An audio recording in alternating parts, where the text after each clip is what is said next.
Agora, a pergunta que todo mundo me fez, gente, e que agora eu vou entrar na questão bíblica, tá? Eu apresentei aqui para vocês esses dados e eu preciso correr aqui porque eu quero entrar na questão bíblica.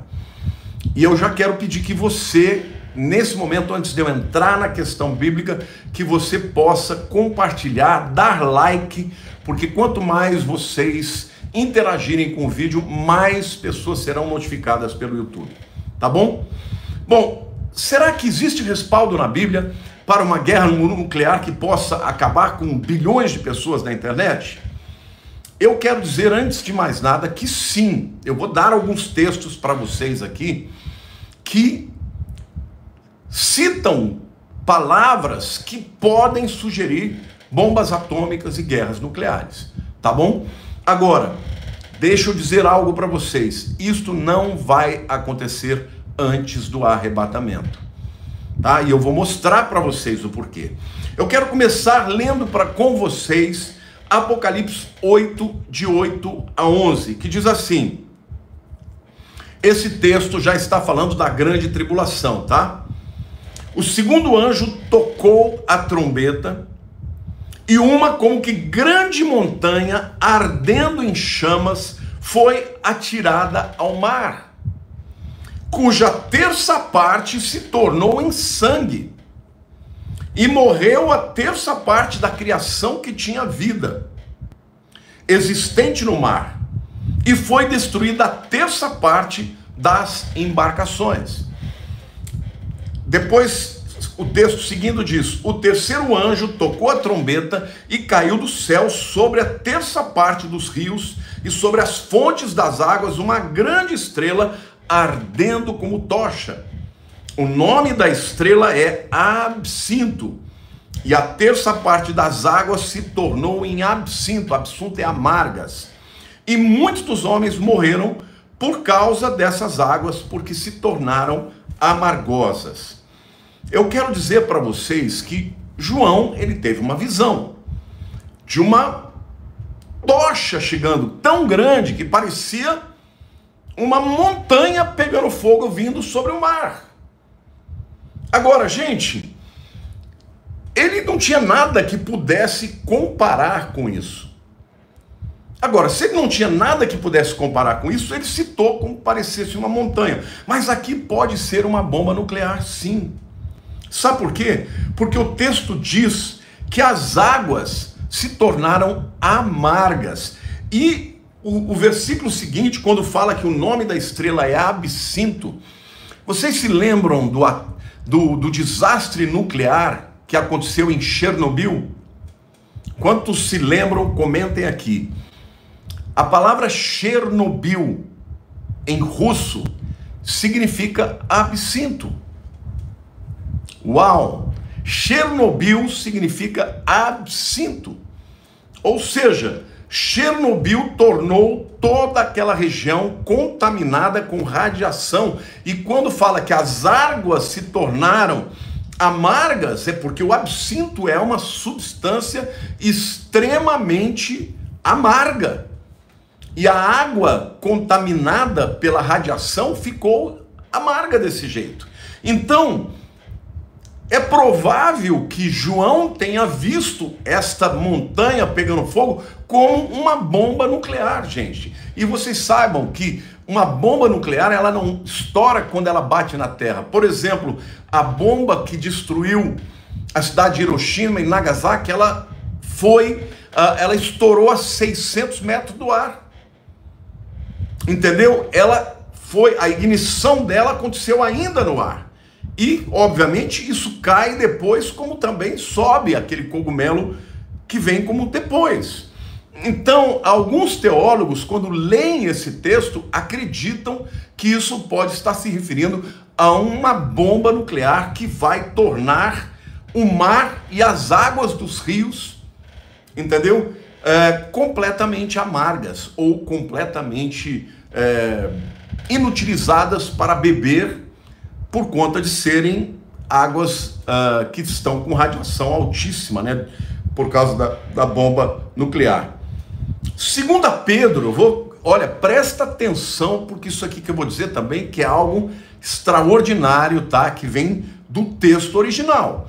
2 Pedro, capítulo 3, versos 11 a 13, diz assim: visto que todas estas coisas hão de ser assim desfeitas, deveis ser tais como os que vivem em santo procedimento e piedade, esperando e apressando a vida do dia de Deus, por causa do qual os céus incendiados, dia do Senhor, o dia de Deus, é o dia do juízo de Deus, os céus serão incendiados, serão desfeitos, e os elementos abrasados se derreterão.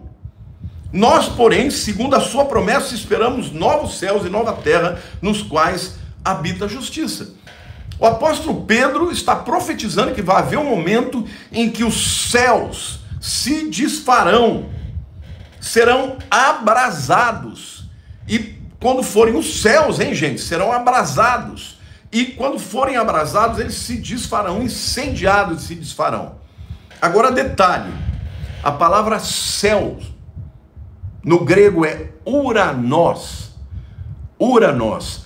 Uranos, que é a palavra que gera urânio. Como, pastor?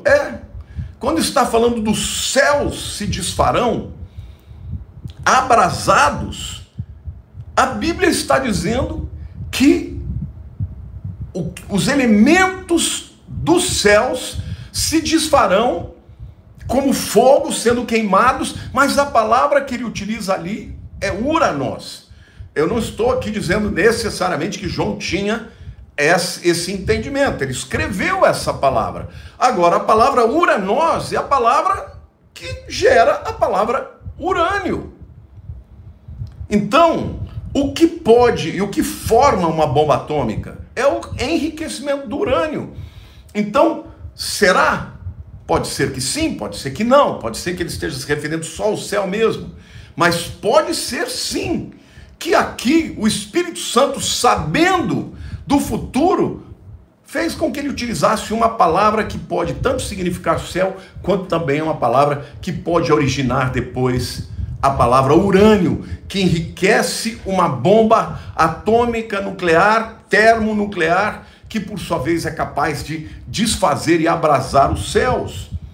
Então, aqui pode ser sim que nós estejamos lendo, né, a descrição de uma guerra atômica. Então, gente, o livro de Apocalipse está falando aqui de morte, gente, de 1/3 de tudo que tem no mar, de as águas ficarem amargas e não poderem ser bebidas. Então, é provável que seja um meteoro? Pode ser, mas é provável que seja o resultado de uma guerra nuclear e de bombas atômicas destruindo o mundo. Eu quero ler um outro texto também, que pode dar um ensejo de bombas atômicas acontecendo no período da grande tribulação. Então, eu quero deixar claro que não creio que teremos uma guerra nuclear que acaba com o mundo antes do arrebatamento. Você pode até ter uma guerra entre Estados Unidos e Rússia e China, e que usem algum tipo de aparato nuclear, mas não em proporções de terminar com o mundo. Isso vai acontecer, na minha opinião, durante os 7 anos da grande tribulação. E lá em Apocalipse 18, versículos 9 e 10, quando João está vendo a destruição da Babilônia, e aqui muito provavelmente ele está se referindo, né, à cidade de Roma, como muitos teólogos acreditam, ou até mesmo a cidade de Istambul, porque ambas têm, né, a chamada 7 colinas, mas a descrição aqui parece mais ser efetivamente da Babilônia em Roma. O texto diz assim, Apocalipse 18, 9 e 10. Ora, chorarão e se lamentarão sobre ela os reis da terra, que com ela se prostituíram e viveram em luxúria, quando virem a fumaceira do seu incêndio, e conservando-se de longe, pelo medo do seu tormento, dizem: Ai, ai, tu grande cidade Babilônia, tu poderosa cidade, pois em uma só hora chegou o teu juízo. Então, aqui, João está vendo os mercadores da terra, as pessoas que tiveram envolvidas, né, com toda a luxúria e prostituição. Aqui está falando de prostituição espiritual, né? Tá muito provavelmente do engano, do ensinamento errado, da idolatria e de todas as outras consequências, e também do comércio. Quando fala aqui de luxúria, está falando de luxo, de muitas vendas, de muitas coisas, né? Estes camaradas estão vendo, primeiro, a cidade inteira pegando fogo. Mas, pastor, isso não quer dizer que foi resultado de uma guerra nuclear. Fogo pode pegar numa cidade inteira, pode. Pegou em Roma antes também. Mas, aqui diz que em uma só hora, a cidade inteira pegou fogo. E diz, e conservando-se de longe pelo medo do seu tormento. Aqui é muito provável que haja, de fato, uma bomba nuclear que caia nesta cidade da Babilônia. Pode ser Roma, pode ser Istambul, pode ser até outro lugar, uma nova Babilônia que se crie. De qualquer forma, o texto diz que em uma hora a cidade inteira foi destruída. E mais do que isso, diz que as pessoas ficarão de longe, temerão chegar perto para não serem atingidas pelo seu tormento. Um fogo não impede que você chegue perto para salvar pessoas. Não, eles vão ficar de longe. Por quê? Porque uma bomba atômica, ela traz radiação e mata quem chegar perto. E por isso as pessoas temerão tanto, terão tanto medo, né? E o versículo 15 do capítulo 18 de Apocalipse também diz, os mercadores dessas coisas que por meio delas se enriqueceram, conservar-se-ão de longe, pelo medo do seu tormento, chorando e pranteando. Então, meus queridos, eu acredito que aqui também está falando de uma guerra nuclear. Agora, pastor, você disse que você não acredita que isso vai acontecer agora, nos nossos dias. Eu não estou dizendo que seja impossível que haja uma guerra de Gog e Magog entre Rússia, Israel com Estados Unidos, China, OTAN contra a Rússia, essa guerra de proporções até globais. Mas eu não acredito numa guerra que vai acabar com tudo. Como esta senhora disse, que mataria 5 bilhões da população em 72 minutos, né? No seu livro Guerra Nuclear, que é interessantíssimo, eu estou terminando de ler. Por que eu não acredito? Porque quando a Bíblia fala sobre o período da grande tribulação, ela chama de o dia do Senhor ou o dia da ira.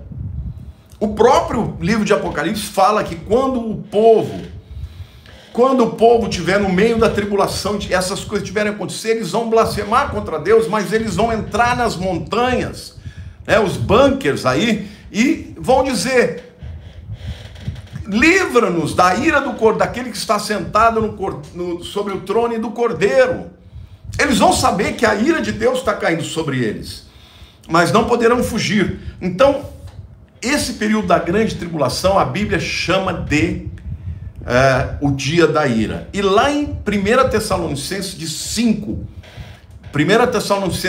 de 4 a 9, Paulo está falando que quando Jesus vier no arrebatamento, em seguida vai começar o dia do Senhor. Vai começar o tempo de juízo. E ele diz que as pessoas que estiverem dormindo, né, não estão nem aí, só preocupado com viu metal, com fazer as coisas deste mundo, se dar bem neste mundo, essas pessoas que estão dormindo espiritualmente, elas vão ser pegas de surpresa e vão ficar.